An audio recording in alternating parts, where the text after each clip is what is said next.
Okay, so there's been a lot of talk about Ford and making your Ford CarPlay compatible.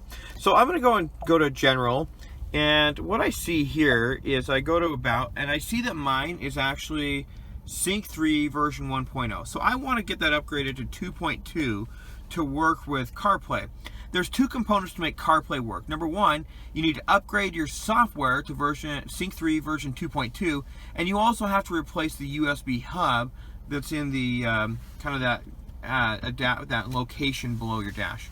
So I've downloaded the software and put it on a USB drive according to the forums, and you do that by making sure the USB drive is completely empty and formatted, and then you take the files and you put them on the USB drive. And as you can see, if I go back, I'm actually doing that right now, and I just installed the USB drive and it's updating.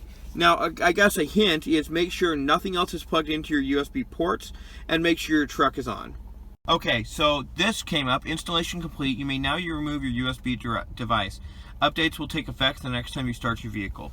Okay, so I'm gonna go ahead and hit close on this message and remove my USB drive here, and then I'm gonna shut my truck off. What I've read is that you need to leave it for about 5 minutes. So I'm going to go ahead and leave it for 5 minutes and come back and see what version it says I have. Okay, so I'm back in my truck now, and it looks like the deck is kind of launching. It's taking its sweet time. That's great. Okay. Now what I have is, it says system updated. I'm going to go to General, and I'm going to scroll down to About Sync, and there you go.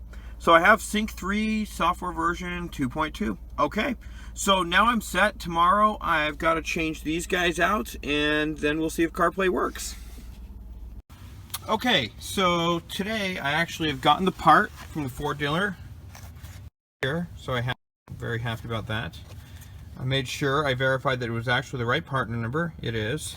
And now I've got to get this little guy out. Now, what I've done in preparation, I cleaned out my box here, and then I actually did take the advice off the forums, and I went to Harbor Freight, and I think that I'm going to use this one to get it out. This is a plastic, kind of a pry bar set. The reason this is valuable is because I won't be scratching up my dash or the kind of cubby hole to get this thing out. So there's some clips on the back of it, and I don't know how to really handle that. So I'm going to kind of start grabbing this guy out here. And I'm probably going to just kind of try and get the module out by kind of pinching under it. And so I'm going to work on this for a little bit, and I'll be right back.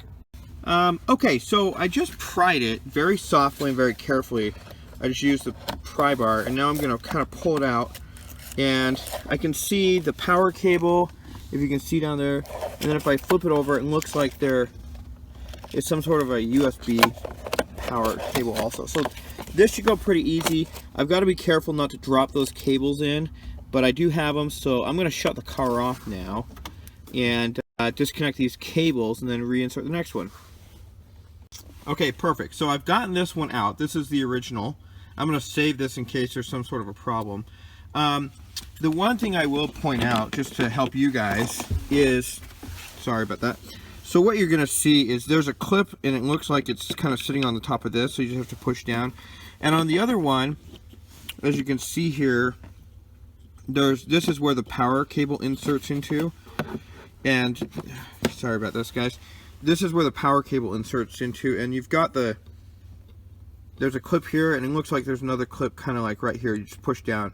So this is actually just a module, kind of a wire, and then this is a power cable. So you want to be careful with that because the power cable has 2 cords. If you rip those out, you're no good.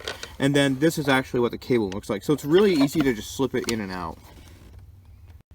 Okay, so I pushed the cable back on. I've got the power tightened in here, and then down here you can see I've got the USB module pushed on. It's actually really simple, and I did it like you can see down here without really scratching up my dash. There's not a lot of light down there, and I apologize about that. But I did get it done, and now I just need to, I'm going to double check that they're in and click them in. Okay, so I've got it snapped in now. I pushed it all in. I'm going to go ahead and fire up the power accessory, and it looks like they're lighting up. Of course, I got the blue ones. So it looks like they're in, and now what I need to do is plug in my car and make sure I have CarPlay, and we'll go from there. Haha, ta-da! I can't believe this. I'm not a smart guy, but I think I figured this out. It says Apple CarPlay is connected. Some sync services will be replaced while connected. CarPlay can just be disabled in settings. So this pops up. I've got it all plugged in. Everything's in there nice and tight, and I have CarPlay now. And here we go. Apple CarPlay may collect used vehicle data. Ford is not responsible for CarPlay's use of data. Ford may disable the CarPlay at any time. Avoid distractions, use control. I agree with that. And here we go. Look at this, ladies and gentlemen. I am so happy I have Apple CarPlay. So that's it. I hope you've enjoyed this. I'm not much for coming back to the forums, and so if you have questions, you might want to ask somebody else. Once again, I'm not responsible for anything you do here. I'm not even recommending you do this. This is what I did.